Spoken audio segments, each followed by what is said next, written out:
Nós vamos começar uma série de estudos que terá 3 encontros. Mês de junho eu preguei um sábado, mês de maio também, muitas atividades para a honra e glória de Deus. Mas agora em julho nós vamos trabalhar 3 sábados seguidos, uma série que eu estou chamando de A Era da Ilusão. Eu diria que esta é uma série difícil de ser pregada. Não porque o tema em si seja desafiador, mas porque o tema em si me leva a decisões pessoais, individuais, que são difíceis de tomar.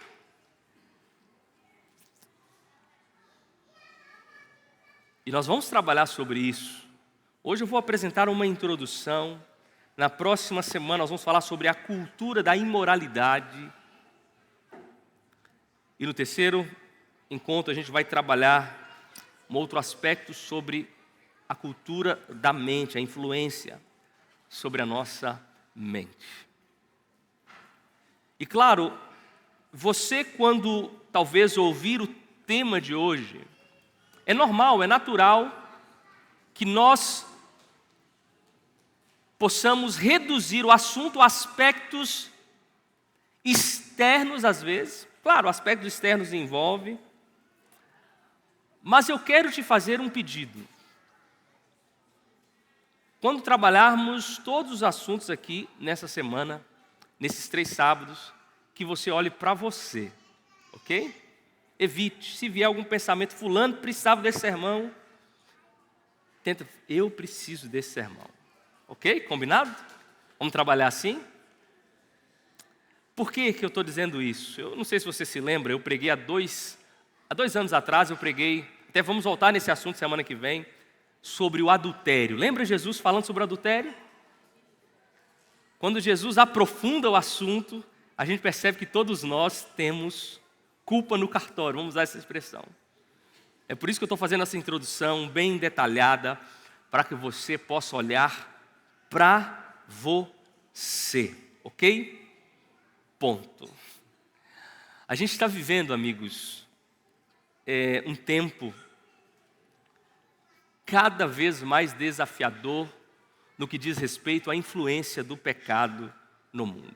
Isso é normal, isso é natural do ponto de vista bíblico. A gente crê que Jesus vai voltar e a gente sabe que a influência do pecado, ela seria mais intensa, mais real e mais clara.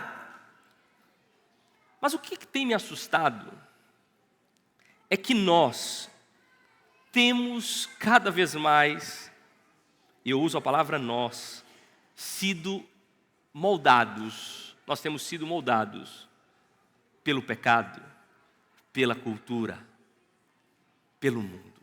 Isso me assusta. E eu falo olhando para mim, coisas que talvez há um tempo, hoje eu, não. Então a gente vai sendo moldado, isso tem me assustado. Isso tem chamado a minha atenção, a influência da cultura, a influência do pecado.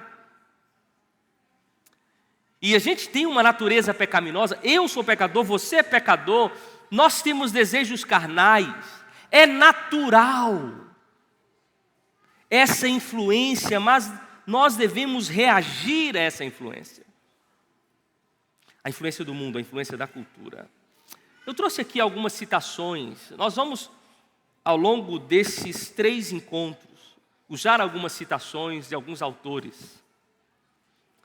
E eu vou fazer aqui esse detalhe para que você possa entender. Eu vou usar citações de autores não adventistas. Pastor, não é que eu estou trazendo uma teologia equivocada, errada. Mas eu falei assim, eu vou trazer autores não adventistas para que não ache que é uma visão legalista. Não, nós vamos trabalhar isso. Está claro isso aqui, sim ou não? Para que você possa entender a visão do todo sobre o aspecto. E olha esse autor. É cada vez mais contracultural insistir na verdade inabalável nesses tempos tão inconstantes. Na cultura contemporânea, o preço da convicção bíblica é cada vez mais alto, dia após dia, e não estamos muito longe de participar de forma mais séria dos sofrimentos de Cristo. Cada vez vai passando o tempo e está se tornando contracultural insistirmos nas verdades bíblicas. Isso é um desafio. Ele diz, olha, a gente vai pagar um preço tão grande talvez quanto o sofrimento de Cristo. E ele ainda diz aqui, jovens, olha que interessante. Claro que ele fala para todos, mas ele também usa ali jovens, nova geração.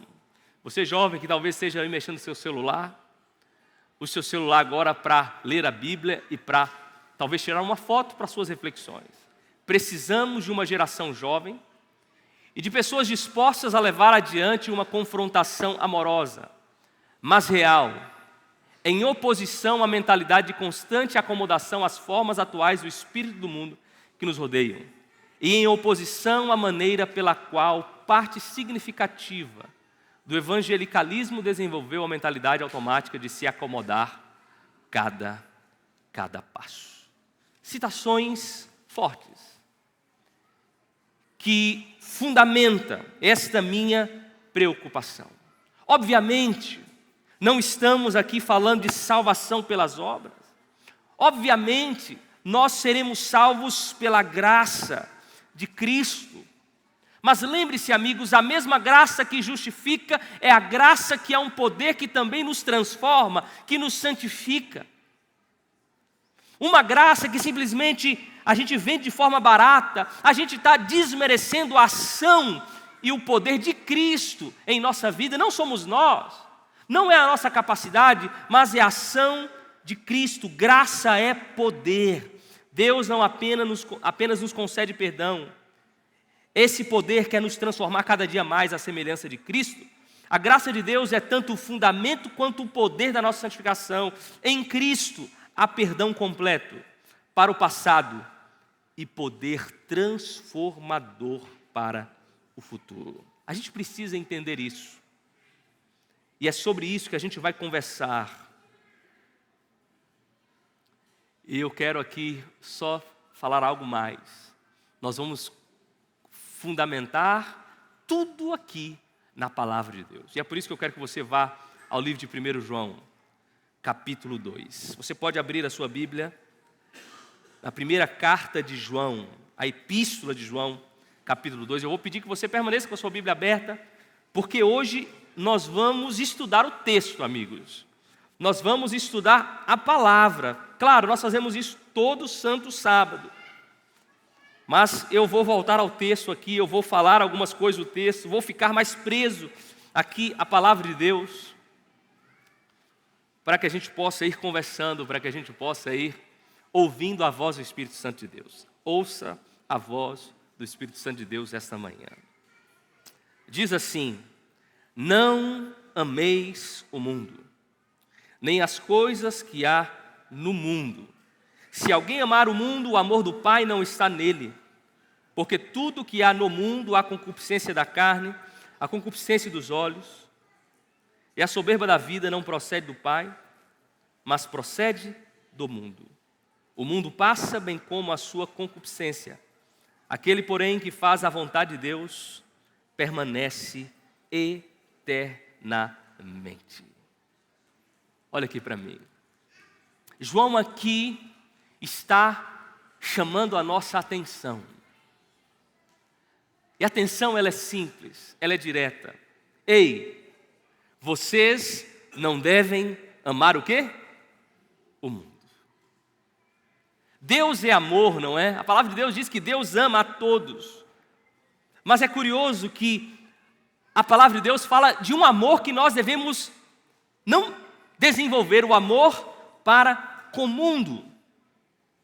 E é curioso que o texto resume o mundo em 3 coisas: concupiscência da carne, nós vamos falar disso mais nos outros sermões, concupiscência dos olhos e soberba da vida. E nesta manhã nós vamos responder 3 coisas aqui. Primeiro, o que é o mundo? Segunda pergunta que nós vamos responder, quais são as razões que o texto dá para não amarmos o mundo? E terceira pergunta, como pode um cristão que tem uma experiência viva com Deus amar o mundo? Por quê? Porque é para os cristãos que João está escrevendo. Vamos voltar no texto? Versículo 12. O assunto do versículo 15, ele começa no versículo 12. A sessão aqui é a partir do verso 12, por isso nós vamos ao verso 12. Filhinhos, eu vos escrevo porque os vossos pecados são perdoados por causa do seu nome. Pais, eu vos escrevo porque conheceis aquele que existe desde o princípio. Jovens, eu vos escrevo porque tendes vencido o maligno. Filhinhos, eu vos escrevi porque conheceis o Pai. Pais, eu vos escrevi porque conheceis aquele que existe desde o princípio. Jovens, eu vos escrevi porque sois fortes e a palavra de Deus permanece em vós e tendes vencido o maligno. João apresenta aqui 3 grupos: filhinhos, jovens e pais. João aqui não está falando de faixa etária. João está falando aqui de experiência, de maturidade cristã. Filhinhos, jovens e pais. João está falando para pessoas que conheciam a verdade. João está falando para pessoas que tinham uma experiência real com Deus. Quando ele fala dos jovens, venceram os malignos, jovens dos pais dos filhos, realmente ele está falando com pessoas com alguma experiência com Deus, pessoas que tiveram um encontro com Deus. É para essas pessoas que ele está falando e está alertando: ei, cuidado, não amem o mundo. Em outras palavras, é possível alguém que tem uma experiência com Deus, que tem uma maturidade com Deus, chegar ao ponto de amar o mundo. Algumas considerações a mais sobre o texto. Os versos 12 eu disse que está dentro do assunto. É a seção relacionada e que complementa os versos 15 ao 17. Do verso 12 ao 14, nós temos a introdução aos versos 15. Parece que há um contraste. Verso 12 ao 14 falam dos pontos positivos do caráter cristão. Verso 15 ao 17 há uma exortação para os cristãos a respeito do amor do mundo. O perigo de se aproximar e amar o mundo. E esses versículos do 12 ao 17 nós podemos dividir em 3 blocos. 12 e 13 fala para filhinhos, pais e jovens. 14, filhinhos, pais e jovens. E do 15 ao 17 a gente vê uma outra estrutura que faz parte e que é a terceira parte de todo esse assunto, que também se divide em 3 partes. Por exemplo, verso 15, contrasta o amor do mundo com o amor do Pai. Verso 16, o que procede do Pai com o que procede do mundo.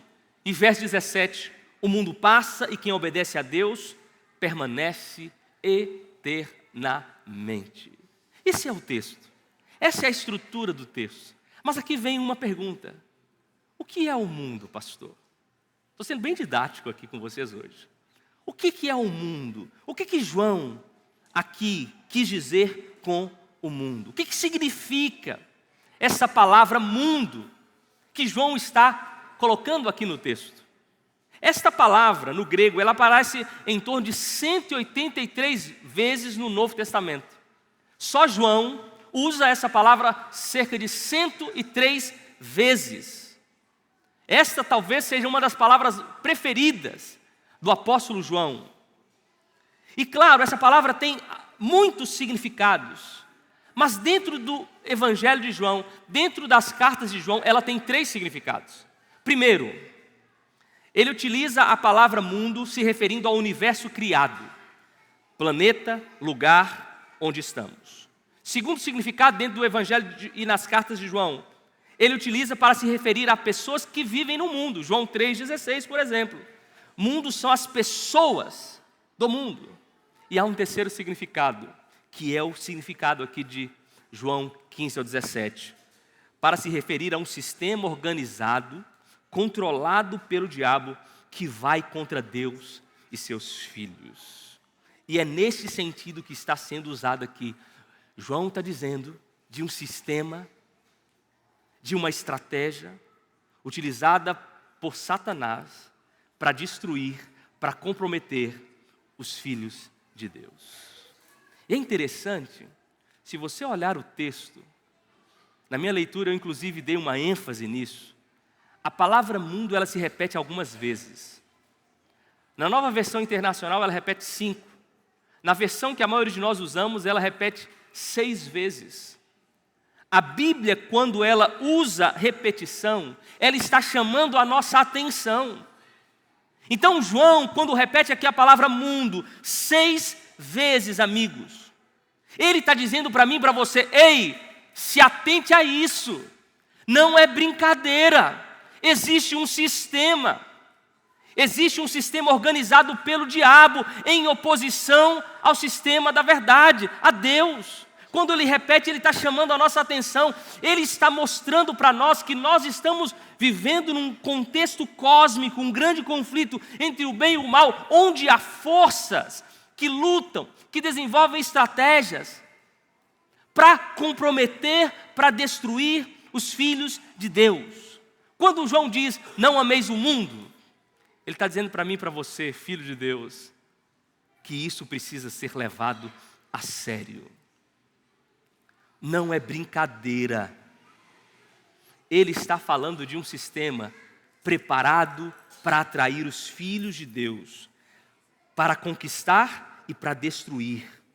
Isso é coisa séria. Isso não é brincadeira. Isso aqui não é coisa do pastor Raissan. Isso aqui é coisa de Deus. Isso aqui não é o pastor Raissan tentando ser chato. É o pastor Raissan falando, ei, vamos para o texto, vamos para a Bíblia. E a Bíblia está me dizendo, ei meu filho, ei minha filha, cuidado, não ame o mundo. Porque o mundo está sendo preparado para te destruir e para comprometer. No grande conflito, ninguém pode ficar em cima do muro, porque o muro está do lado do inimigo. Esse texto, amigos, é muito realista, insistente, pois existe um risco real para nós cristãos, convertidos, amarmos o mundo. O cristão, amigos, vive no mundo físico, mas ele não pertence a esse mundo espiritual aqui. Nós não somos deste mundo. O mundo não é o habitat natural, e João está dizendo 6 vezes, repetindo, mundo, mundo, mundo, para chamar a nossa atenção de que nós precisamos levar isso aqui a sério. E é curioso que João aqui nos traz algumas razões para que a gente não ame o mundo. Verso 16 ele diz, tudo que faz parte desse sistema não procede de quem?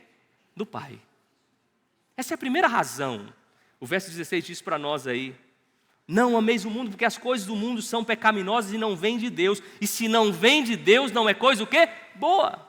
Primeira razão. Segunda razão, verso 15. O amor do Pai não está nele. O texto não tem sentido dizer que Deus deixa de nos amar, mas que o amor nosso mas do amor nosso para com Deus, pois quem ama o mundo não ama a Deus. O amor ao mundo é incompatível com o amor a Deus. É isso. Não é possível você amar de fato a Deus e amar o mundo. Você pode até gostar de Deus, mas não há compatibilidade entre o amor de Deus e o amor do mundo. Alguns pensam, não é possível, eu canto, eu faço isso, eu vou lá sábado, eu sou líder, eu sou pastor. A palavra de Deus está dizendo aqui que não há compatibilidade, porque o amor do Pai não está no mundo. Você pode gostar de Deus, mas se você não está levando Deus a sério, você não o ama. Por isso João diz, não ame o mundo. Quem ama o mundo, amigos, perde o interesse com a vontade de Deus. E olha aqui para mim, jovens, irmãos. A vontade de Deus é o que tem de melhor para nós. E Deus está dizendo, não ame o mundo. A nossa única segurança é seguir a vontade de Deus. Você não faz ideia dos planos perfeitos de Deus para a tua vida. Por isso João está dizendo, filhinhos, jovens, pais, não ame o mundo, isso é sério. O verso 17 ele dá uma outra razão, uma terceira razão para nós amarmos o mundo. O mundo passa, as coisas do mundo são efêmeras, as coisas do mundo são passageiras. Olhando para frente, a gente acha que está longe. Quando a gente olha para trás, a gente parece que as coisas aconteceram ontem. Porque João diz, as coisas do mundo passam, porque os seus melhores esforços não podem ficar no mundo, porque o mundo passa. O mundo, as coisas do mundo, elas podem até atrair, mas cuidado, não deposite, porque daqui a pouco vai passar e vai acabar. E João diz, bem como as suas concupiscências, os prazeres do mundo passam. Aquele que faz a vontade de Deus, João apresenta, vive eternamente. Olha o contraste. Quem ama o mundo, a vida é um vazio. A vida acontece um piscar de olhos. Quem ama a Deus e quem permanece em Deus, tem a vida eterna. Por isso, meu querido amigo, Deus está chamando a tua atenção essa manhã. Não ame o mundo. Mas aí vem uma segunda pergunta. Lembra? Nós vamos responder algumas. Primeira, o que é o mundo? Segunda pergunta, como que um cristão convertido pode chegar ao ponto de amar o mundo? Será que é uma mudança brusca? O que você acha? Não. Não é como um passo, eu saio da luz e vou para as trevas. O amor ao mundo não é uma mudança rápida e repentina. Alguém pode dizer, eu nunca vou sair da plenitude da luz para o mundo. Claro que não, porque não é rápido. Isso não acontece. As grandes quedas, elas não acontecem de forma repentina. Ah, pastor, eu caí de repente. Não existe isso. A Bíblia, ela diz para nós que não é de forma repentina. E eu vou aqui, você não precisa abrir a sua Bíblia por enquanto. Tiago diz para nós o seguinte, a amizade com o mundo. Tiago, capítulo 4, verso 4. Olha a amizade com o mundo. Não é uma mudança, é uma aproximação. É uma amizade, é uma concessão. Tiago 1, verso 27 diz para nós, lá no finalzinho, guardais do incontaminado, guarde-se. Lembra aquela curiosidade? Não, deixa eu dar só uma olhada. Eu só estou um pouquinho curioso. Guarde do incontaminado. Romanos 12, 2. E não vos conformeis com esse século. Por quê? Porque se você se conformar, você vai dando passos cada vez para mais perto do mundo. Eu quero só usar uma ilustração aqui.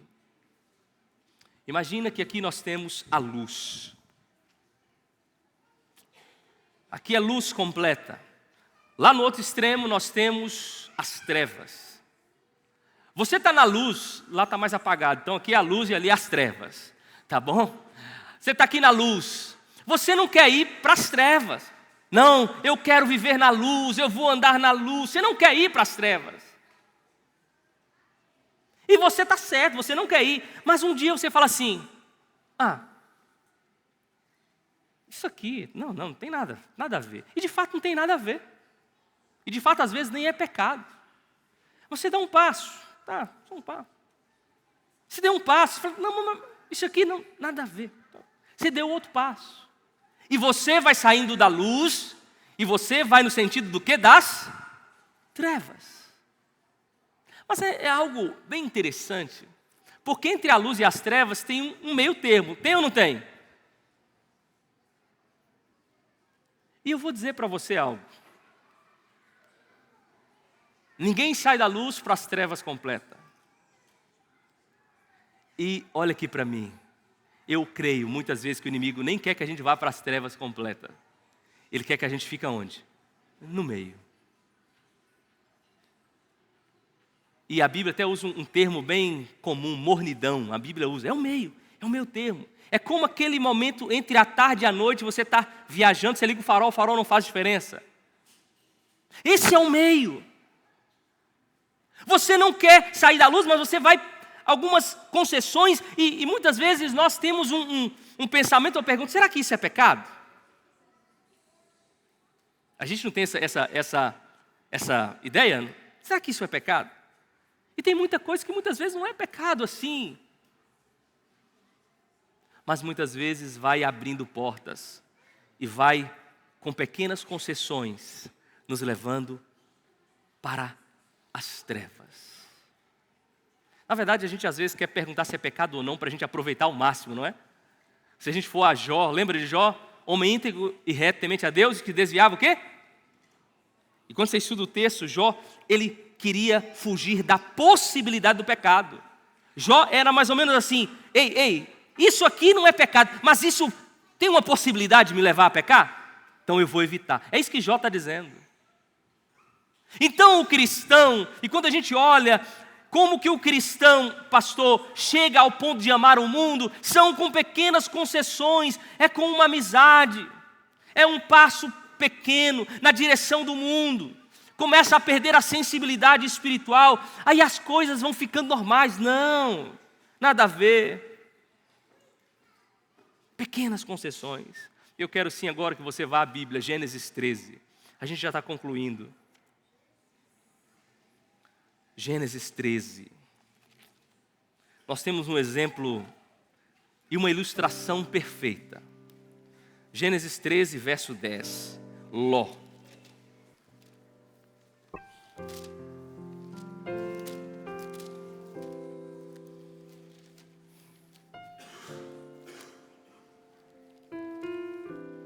Olha para a história de Ló. Houve um problema entre Ló, seu rebanho, e o rebanho de Abraão, os seus servos ali também. E diz o texto, verso 10, levantou Ló, o quê? Os olhos. Olha só que interessante. Levantou Ló o quê? Os olhos. Que pecado há em levantar os olhos? Nenhum. Mas Ló levantou os olhos e viu toda a campina do Jordão. Ele viu, ele permitiu um desejo, e a gente continua lendo. Viu toda a campina do Jordão e que era toda bem regada. Antes de haver o Senhor destruído Sodoma e Gomorra, como o jardim do Senhor, como a terra do Egito, como quem vai para Zoar. Aí vem o verso 11. Então Ló o quê? Escolheu para si toda a campina do Jordão. Primeiro Jó olhou, gostou. Depois Ló o quê? Escolheu. Está vendo o processo, sim ou não? Ló foi direto para Sodoma, sim ou não? Olha o que o texto diz, amigos, e essa é uma ilustração perfeita. Verso 12. Habitou Abraão na terra de Canaã e Ló nas cidades da campina, e ia armando as suas tendas. Até chegar onde? Quer uma ilustração perfeita? Ló olhou, Ló desejou, Ló escolheu, Ló mudou. E ele ia armando a tenda. Ah, gente, eu tenho que ir no supermercado todo dia. Deixa eu chegar mais um pouquinho perto. Não dá problema nenhum. Está vendo que são argumentos bons, né? Nossa, gente, eu tenho que ir lá buscar isso. Se eu mudar mais um pouquinho. Não. Deixa eu mudar, muda. É isso que o texto está dizendo. E Ló ia armando a sua tenda até chegar em Sodoma. E o que aconteceu com Ló? Ele perdeu a sua família. Claro, a misericórdia e a graça de Deus é maravilhosa, amigos. Porque Ruth vem de onde, não é? É a graça de Deus, indiscutível. Mas aqui nós temos uma ilustração de que como o cristão pode amar o mundo. Pequenas concessões. Eu desejo, eu quero. Amigo, o nosso desejo, as nossas vontades, elas são pecaminosas. A gente tem que ter cuidado. Você não vence o mundo sendo gentil com ele. Você vence o mundo declarando guerra contra ele. Precisamos de mais cristãos em nossos ambientes universitários, em nossas cidades, em nossas igrejas, em nossos seminários, que se disponham a dizer junto com Paulo: vede como andais. Muitos querem liberdade, mas não sacrifício. Querem vencer o pecado, mas não renunciar ao conforto. Querem viver em santidade, mas não parecer estranhos para os outros. Entretanto, a santidade sempre exigirá separação. E às vezes a separação mais dolorosa será de partes da nossa própria vida que amávamos, mas que nos mantinham presos. Você não vence o pecado sendo gentil com ele. Você vence o pecado, como eu disse, declarando guerra contra ele. A cruz de Cristo é prova de que o pecado é sério. Ele custou o sangue do Filho de Deus. Por isso, tratá-lo com leveza é zombar do sacrifício de Jesus. Mas tratar o pecado com radicalidade é honrar o Cordeiro, é viver como quem foi comprado por um alto preço. A gente precisa ser radical. Radical não é legalismo. Radicalidade é amor. Amor a Deus. Quando Paulo instrui a Timóteo que fuja das paixões da juventude, ele não sugere ponderar, refletir, negociar. Ele diz: fuja. É urgência, é guerra. Por isso, essa manhã eu diria e digo para você: seja radical com o que você assiste. Seja radical com o que você ouve, seja radical com quem você conversa, seja radical com os lugares que você frequenta, seja radical com as suas telas, seus hábitos noturnos. Não ameis o mundo. É esta a mensagem, é esse o chamado para nós cristãos. Não amem o mundo. Por isso eu termino perguntando: o que você quer para a vida? Seja sincero aí para você. Lembra que eu disse lá no início? Não olhe para o outro. Olhe para você. Olhe aí para dentro de você. Em que estágio você se encontra? Você está procurando viver mais em plenitude com o mundo, ou viver a vontade de Deus? Que parte do processo você está? Onde está concentrada a sua atenção? Onde? Deus está nos fazendo um chamado. Será que existe alguém aqui essa manhã que precisa considerar algumas coisas? Será que existe alguém aqui que precisa considerar alguns hábitos? Será que tem alguém aqui que precisa considerar alguns locais que está frequentando ou não? Será que existe alguém aqui que está precisando considerar quem está seguindo nas redes sociais? Será que tem alguém aqui que está procurando e precisa decidir quais filmes, quais séries estão assistindo? Será que tem alguém aqui que está com os olhos abertos para a imagem do mundo, está desejando: ai, olha que lindo, eu preciso, isso vai me ajudar? Claro que você vai desejar essas coisas. Por isso que João está dizendo: não ameis o mundo. Por quê, amigos? Olha para isso. O maior triunfo do pecado é sutilmente nos convencer de que ele é o quê? Inofensivo. Que a graça de Deus possa nos alcançar. Que a graça de Deus possa nos transformar. Que a graça de Deus possa nos libertar. Que Deus nos abençoe. Amém. Vamos orar.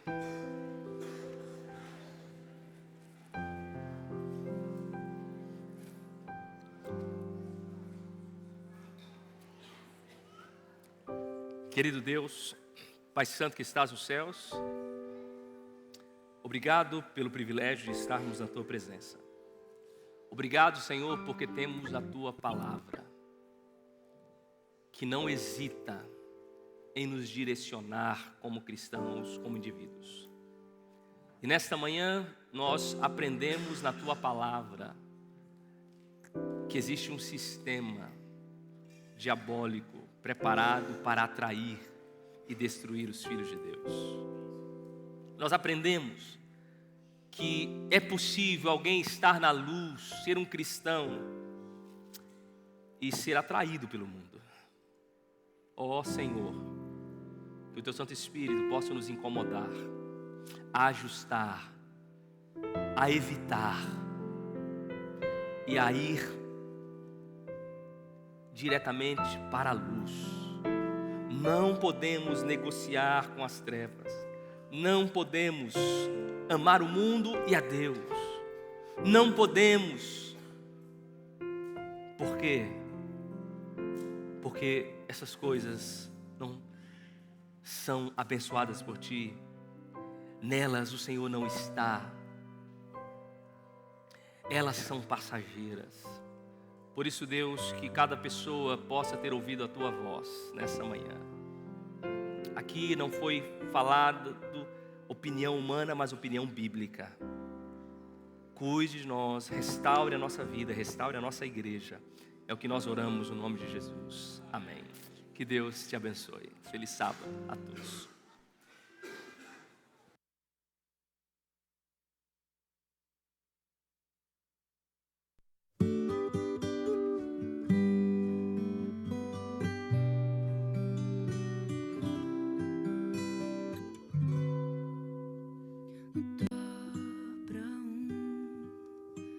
Lugar de quem